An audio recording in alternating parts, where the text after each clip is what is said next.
and gentlemen, Curtis Blackwell here with Saw Video Productions, doing behind the scenes. And with me today is a legend, hydroplane. A myth. No, a myth. Mr. Pat O'Day. Hi Pat, how you doing? Great. Curtis, nice to be back on your show again. And of course, it's very nice to be here on the shores of Lake Washington. And it's the 1st of August, and all of Seattle's going to congregate around these hallowed shores and celebrate summer and celebrate the enormous economic and industrial and technical strength of Seattle. Celebrate rooster tails. Hydroplane. Hydroplane. Yeah. Hydroplane, yeah. This is there's the Rose Bowl associated with the Rose Festival in Pasadena. There's, the Winter Festival in Minneapolis, St. Paul, with our ice sculptures. And then there's Seattle.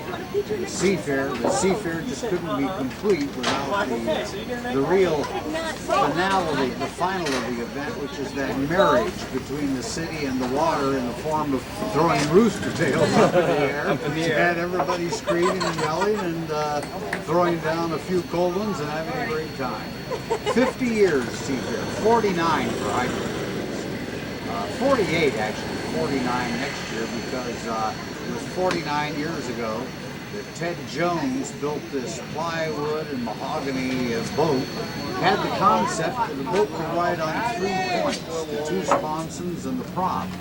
And if he did that, he'd totally break the boat loose in the water. The boat would more fly, using the water for reference, as opposed to plowing through the waters as the unlimited racing boats did at that time. So he built this boat here in Seattle. It was sponsored and driven by Stan Sayers, a Plymouth Chrysler dealer who has dealership down on Warren. And they went back to Detroit. Quickly became the laughing stock of the Motor City because the boat looked wrong.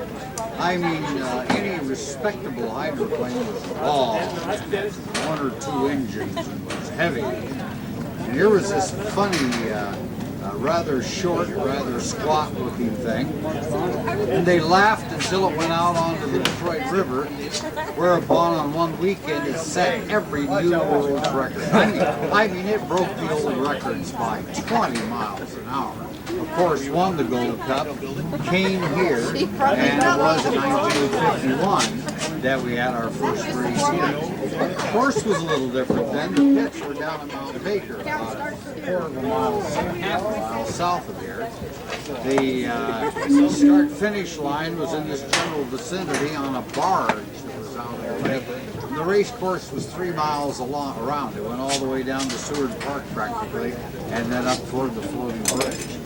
And you see, Seattle had nothing major league at that time. I mean, the Huskies only went to the Rose Bowl, like you mentioned, the Rose Bowl about once every 50 years. They would go. Minor league baseball, and that was it. And of course, Detroit had the Pistons and the Lions, and they'd had the Gold Cup. And suddenly, we had a major league deal. We would draw 500,000 people to the races then. Of course, they were free. Right. Big factor. Some people had said Seafair was losing in popularity when the crowds diminished to only maybe 150,000 paid admission. And there's the key, paid admission. You see, ice cream sales would triple if it was free too. You know, I mean, anything that's free draws more That's people. right. But Seafair finally had to, as every race had to, charge admission because of the high cost of running such an event and the high cost of the boats and everything else. So anyway, here we south turn. Bill Muncie loses a rudder and sticks his Miss Thriftway into the side of a Coast Guard boat in 1959. 58? 1958. Yeah. By the way, Not to correct you, it's 1958. listen, help me out. When you get older, it all becomes just a big jumble. You know, Curtis, you just can't figure the damn thing out. You know? That's right. Who knows what year it was, for God's sake. A couple of years ago. 31, 58, 72 hike. But that was an interesting thing. Muncie, just before he hit the Coast Guard boat, he bailed out. It hits the Coast Guard boat, completely enters the side of it. The hydroplane is buried in the side of the Coast Guard cutter, hit it at about 140 miles an hour. Wow. And just as the two are sinking beneath the water, one of the Coast Guardsmen who had been asleep in his bunk down below decks crawls out through the hole created by the thriftway just as it went down. Oh, wow. I mean, we're talking high drama there. But this race course out here, seen the Spectacular, seen the Winston do a complete somersault out there, the Winston Eagle. Saw just 4 years ago Miss Elam, an experimental boat, climb like 100 feet into the air and come down. We have that on tape. Oh, you do? Yes, that was throw that on this tape here. That was one of those extraordinary events. And it's a shame to talk about the accidents as extraordinary events, because the matter of fact is, the extraordinary thing is what this city has. And that is a log boom filled with billions of dollars of fabulous yachts, people along the shore here in the final spasms of Seafair each year, having a wonderful time. Oh, yeah. Hydroplaning is truly a Seattle sport. Most of the boats are based here. The drivers are from places like Mike Hansen's Federal Way, Nate Brown is Issaquah, Dave Vilwalk, Port Orchard, and Auburn now. Chip Hansen, miles an hour for the lap. Wow. So the boats continue to go faster. The crowds continue to pack the shores around the country where the races are held. Some people think that hydroplaning over its 50 years, they look and they think it should go major league, play the big cities. The problem is the big cities don't have this. Lake Washington. Lake Washington. They don't have a Columbia River like Pasco. It takes a body of water, and it generally takes some municipally owned land along the shore to stage a race like this. So there's some cities where it just doesn't make any sense, and as a result, the sport will never get a foothold in those towns. But where the sport has gained that foothold, well, you look at Detroit. Crowd this year bigger than ever. You look at Seattle, you look at Pasco, San Diego, Honolulu, Madison, and Evansville, and now Newport, Virginia. And so the sport is alive, it is growing, it is strong.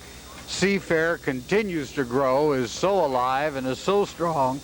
And, well, aren't we lucky to be a part of it? Yes, we are. Tell you what, Curtis, if you want kind of a little more history, I think the next place we ought to go with this little interview is down to the pits. That's a good We'll idea. Stroll down there with our cameras and see what memories that evokes. Oh, to bring back a lot of memories. So we're going to, ladies and gentlemen, with Pat O'Day, we're going to head on down to the hydroplane pits and talk more history with a legend here, Pat O'Day. Well, then,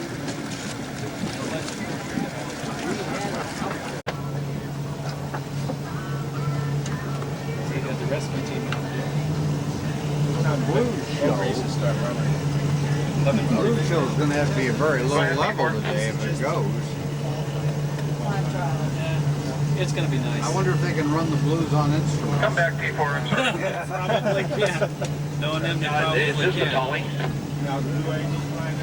They've been here almost 30 Is years. this Dawn on the tower? It's gone. It's Dawn. Okay, Dawn, the Dolly from Cairo. That bay up there, I just got so busy with everything. Wonderful.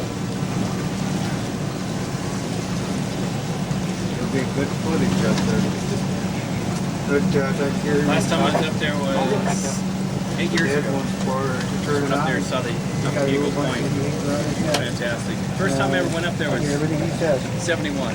There was a big island that was out there. So if you were on the north-south side of the point, you're going to take the south turn. You're on the north side of the point, you're on the north turn. Other people saw the whole course from the pit. Now, did you go to any of the other races besides Tri-City? Did you go travel to any others? Or? No, sometimes. Oh, looking forward to those. Looking forward to Sunday when they run those vintage hydros.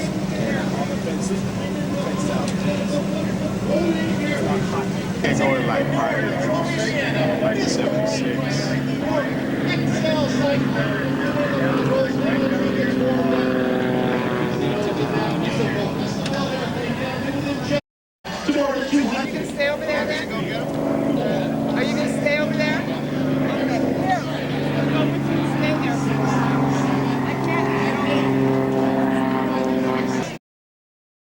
dropped by the crane right over here.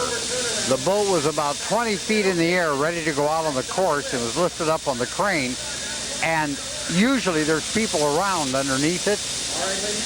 By some happenstance, no one was there as they dropped the boat the full 20 feet, and it crashed back onto the finger pier, shooting up in the air, and that was the grand introduction. No damage done, because it was just what do they call it, a fuel fire, you know, inside the engine.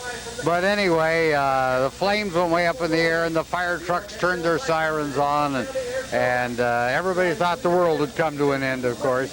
But in the pits, I can't help but think of names in the pits. I think of the late Steve Woomer. Well, we're going to be walking on down. That's right. Let's walk on that way. Of a high-speed, high-G pylon racing turn. I've got a lot of personal memories here too, but we're here to talk Into the pits on the shore side. This is an area where traditionally the floats were housed. You see, Bernie Little always had his spot. Bill Munson spot over there on the other side. Steve Woomer was up at the end. We'll get up there in a moment.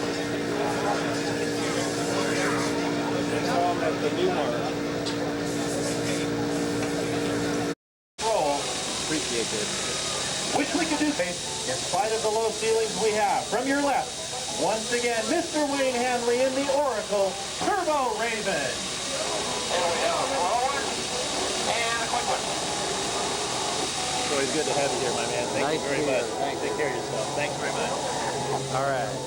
There's your Ladies coffee and back. gentlemen, let's give a big round of applause all the way up here from Greenfield, California, Mr. Wayne Hanley. I told the guy to be here at 10:25 and asked me for an autograph. Okay. All staged. All stage. As always.